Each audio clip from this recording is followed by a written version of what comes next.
So, it is June's July. book club. It's June. It's July, but it's June's. Yes. Yes. So I was like, the J months get me confused Mm-hmm. sometimes. So we are going over June, which we did something a little bit different. I believe we said that at the end of our last one, that we would be going over our CEUs that we've been doing, which is integrative medicine for PTSD and trauma. Complex trauma, Yep. I think. Mm-hmm. So we are doing 2 parts because it is a very long course. Very 18 modules. All of them are like 2 hours. 39 hours total. 39 hours total. Yes. And we normally do a 7 to 8 hour book. listen. So it was and struggle. This is three times. Excuse me. Yes. But so far, what have you got out of it? I mean, it's been very interesting. It has been long, and it has sometimes been a little monotonous to listen to, but I feel like I have actually learned a lot of things. One thing I learned, I didn't realize that if you close one nostril and you breathe through it and then you do it to the other one, it tells you what side of the brain you're currently using. So if you're it left, switches about every 7 minutes, 5 to 7 minutes. And there's an exercise you can do if you need to use the other brain. Yes, if you're locked and loaded in like anxiety, you can. Most of the time that's left brain, but not always. When we're all a little bit different. She talked a lot about the left brain. So being able to switch and change the side you sleep on. If you are racing thoughts at night, then you can roll to the other side and see if that helps. And I have hands down recognized that in myself. It's forced nostril breathing is what it's called. Yeah, I couldn't remember.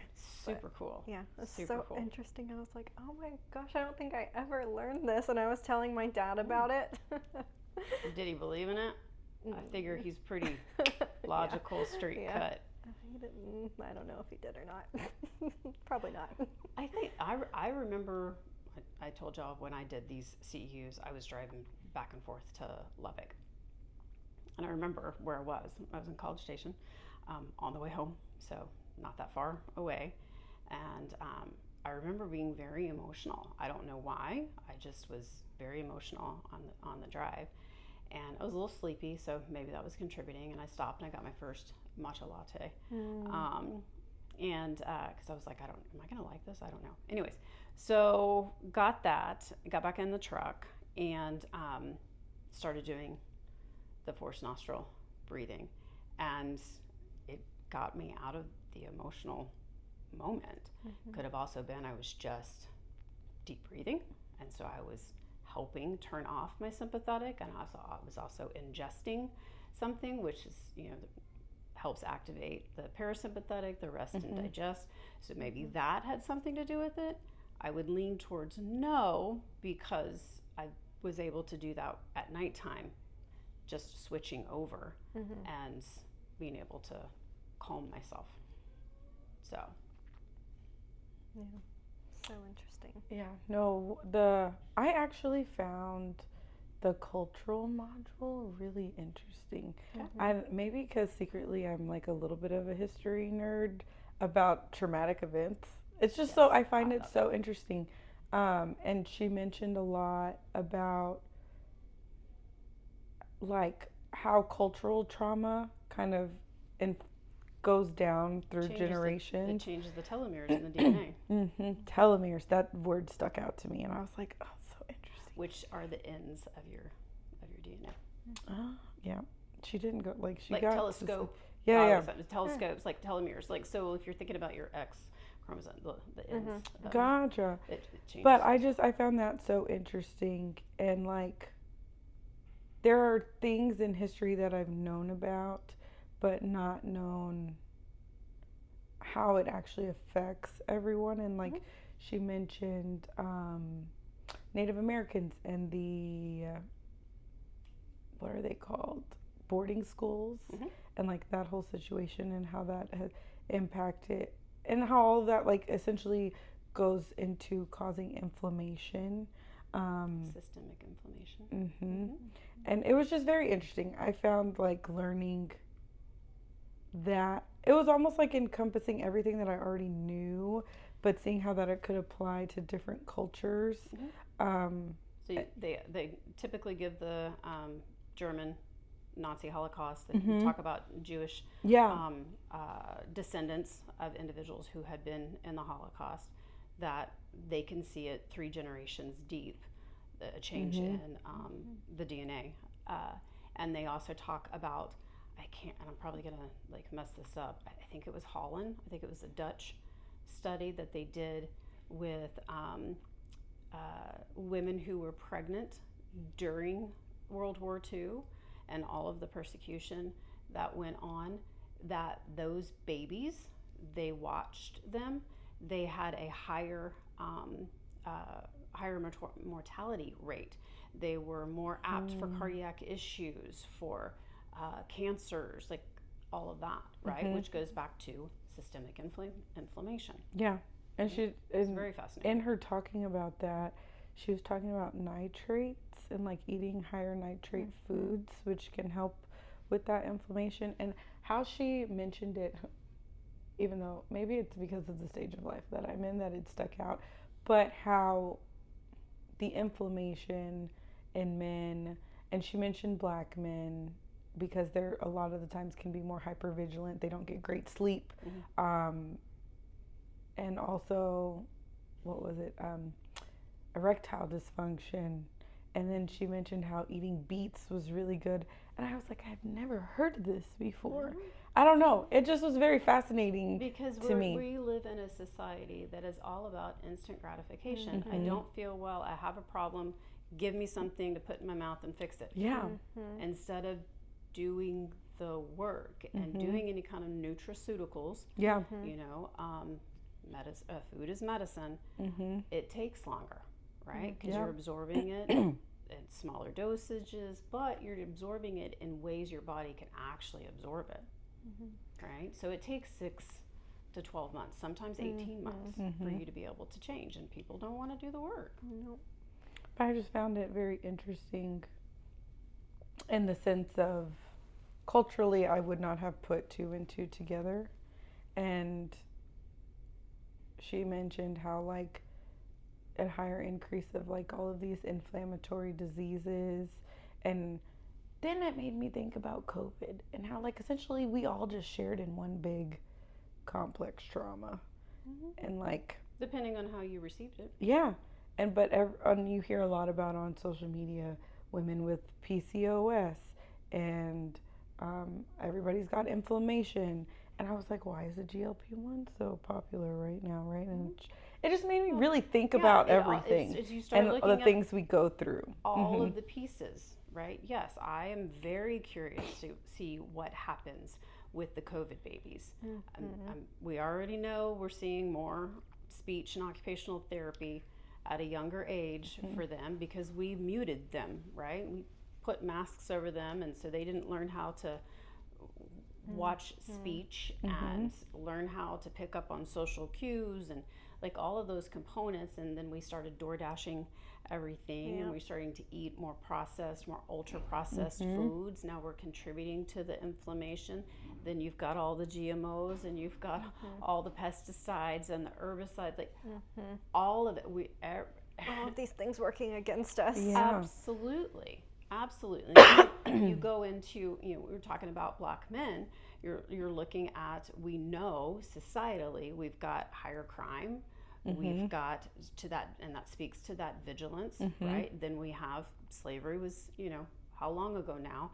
That is still playing a part in it, right? So yeah, you've got all of this, plus unfortunately less education, less knowledge about what nutrition can do for you, and eating good foods. They'd rather, they don't know any different, right? I mean, in the pockets of population, there's less education, but more fast food, and they've got usually working multiple jobs, right? Lots of single moms, And so that's the easiest thing, is to slide through, pick up on the way home, and feed the kids, right? So they're inundated with, like, from birth, processed and ultra processed foods.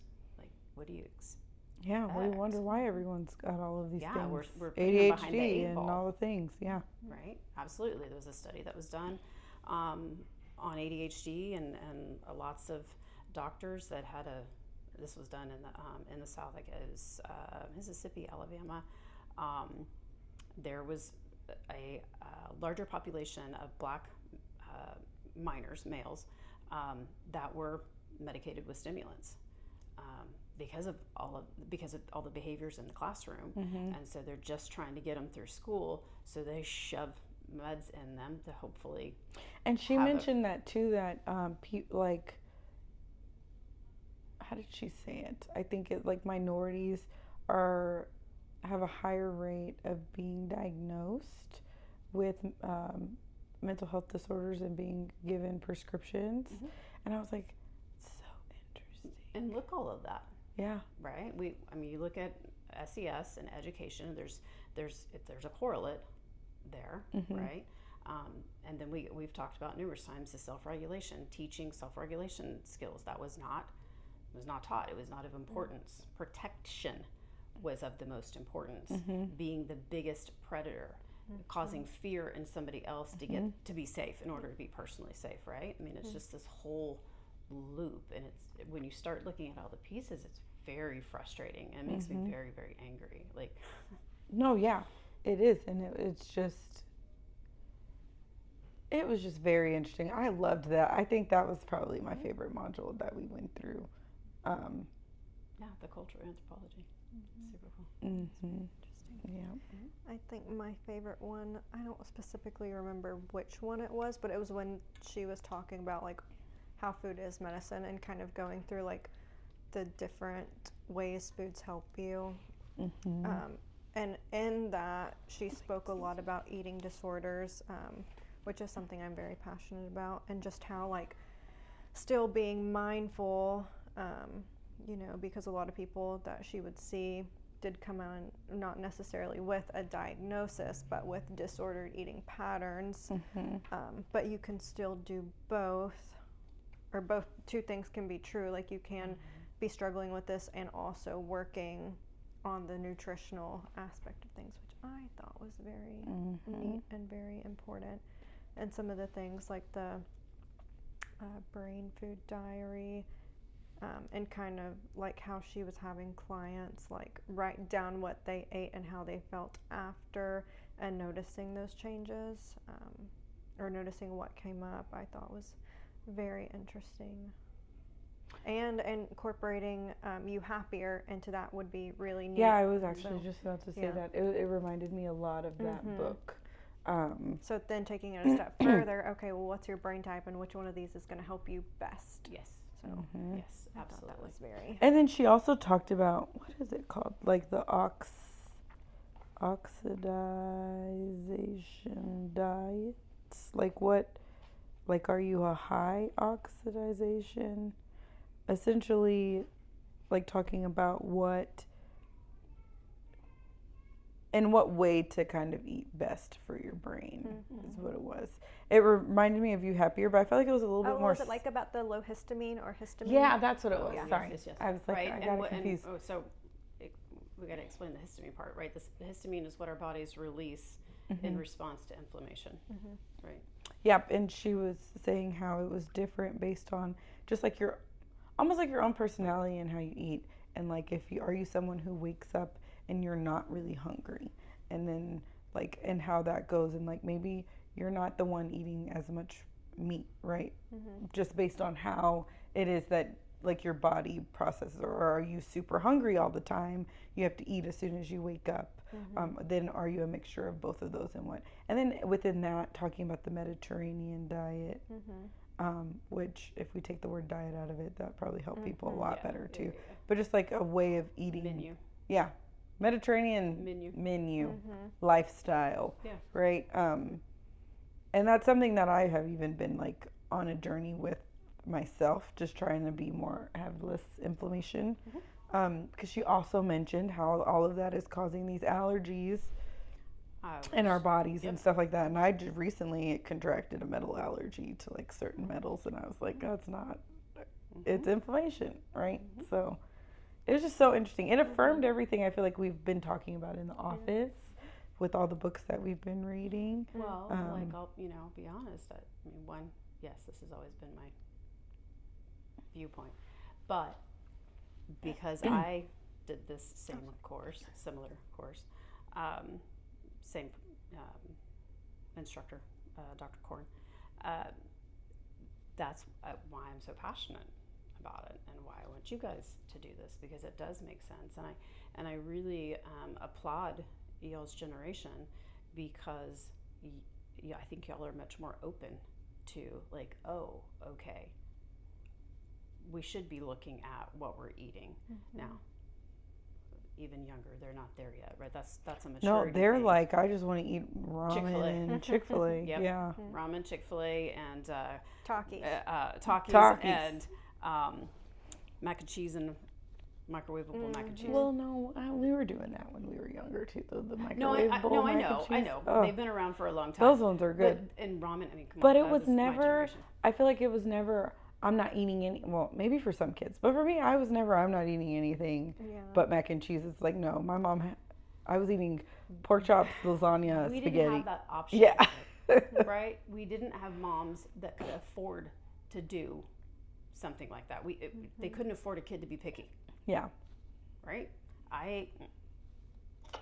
My mom used to make these things called salmon croquettes or tuna croquettes. Again, I don't like fish. I can do tuna fish. I like tuna fish sandwiches, whatever. But you put breadcrumbs in them, and egg, and you pan. Oh, you don't like that? So good. That is so good. With some lemon on top? I want some cocktail sauce. Yeah. But I ate them because there was nothing. That's what she put in front of me, and there wasn't anything. When it got that bad, I knew we were on the end of a pay period, right? And it was. Or Vienna sausages. I hated those. Those would happen too. But we'd eat those were more expensive than a 59-cent can of tuna. And the old used bread, the bread that was drying out, that she could toast and crumble and mix in with an egg. That's what you got. And she's a good mom. She made sure I was fed all the time. You had food. Amazing mom. You had food to eat. Right? But we didn't always have a lot, and that's okay. But anyways, being well-rounded. Yeah. And I think what personally I feel like everything I've learned with being here from you, and like all the things that you've learned, this, like, I'm going to call it course for lack of a better word, has it all in there. Because she even mentions like the MTHFR testing. Yeah, she did. And pumped. Yeah. And so it was just she didn't mention when I took it 4 years ago. Mine was 17 hours. Oh, yeah. She's added a lot more to this one. When I saw that it was so expanded, I was like, you guys have got to do it. She talks a lot. Not a lot, but she mentions biofeedback and neurofeedback often within the course. And it was just like, anyone who is in school to do this, I wish we did this in school, first of all. But it's like, this would be okay, you graduated, here's your packet on what to learn next. Because this is going to help your clients the most and help you advocate for them and help them advocate for themselves. The right clients. Yeah. Right? I mean, there are plenty of therapists that don't buy into this. Well, then, I don't know what you're doing. And I don't understand that. Yeah, it's like, who are you helping? I don't understand, because you are a whole person. How could this not help you? Like, let's do a holistic approach to mental health rather than, again, take this pill. Yep. But there are clients out there that want that too. It just means that they are not our clients, right? Yep. And they are going to be the ones on the bottom of the totem pole when it's time for the apocalypse. It's not going to be me. That's all I gotta say. It is not going to be me. Nope. But my genes will keep me in the gene pool. That is for sure. Mhm. Yep. I'm Yep, gonna yep. be working on my telomeres. Absolutely. And honestly, that's what I think about all the time. Yeah. And y'all have heard me, talk about like me talking to my kids, like don't put your laptop in your laptop or in your lap like that. You're cooking your ovaries, you're cooking your testes. Could you not do that? Because I'd like to have grandchildren. And for women, we got what we gonna have. Like we were born with what we were gonna have. Like that's it. At least with men, they get to make they're More all always the time. making more. Yeah. Right? We have to be really Careful. cognizant. So keep the phone away from this area, right? All of that. EMFs are real, Mm-hmm. right? Like I said, my generation, we grew up being told don't stand in front of the microwave, which is very true. But our phones have the microwaves only go like this, right? Or actually, I think it's like this. So literally, I could stand in front of my microwave as long as I didn't have my head like on the glass. It's not going to cook my brain like that. But our phones, they have it's a 5 to 6 centimeter. So don't talk on your phone as much as possible. I know everybody hates the person. Oh no, I'm always this, on but speaker. I'm always on speakerphone. speaker. I don't actually like holding it. Yeah. To me, I don't know. It's a thing. I saw you grab my phone the other day when I handed it to you. It's like, nope, not doing it. I'll shut my door. Not putting it up to my ear. Sometimes I don't even care. Or I'm like, hey, you're on speaker. Yeah, I just don't tell anybody. You just need to know that you're probably on speaker. Yeah. So, fun. But yeah, so All right. far so good. Good. Part 2. Good. I'm Well, like, what and more? realistically, do you think y'all need, or are we going to be good to be finished and do the rest of it in July? Yeah. Okay. I mean, I But, think I we mean, I both just- just had a lot We had a lot going on last I month. know. Life hit this office hard, but I'll be honest with you. Life has hit like my clients hard in the last. I mean, May to now. I mean, it's been rough. So, anyways, but okay. Yep. So we will reconvene for Part 2. At the beginning of August. Next month. Next time. Yeah. Next time. Beginning of Whatever August. it See y'all is. next time.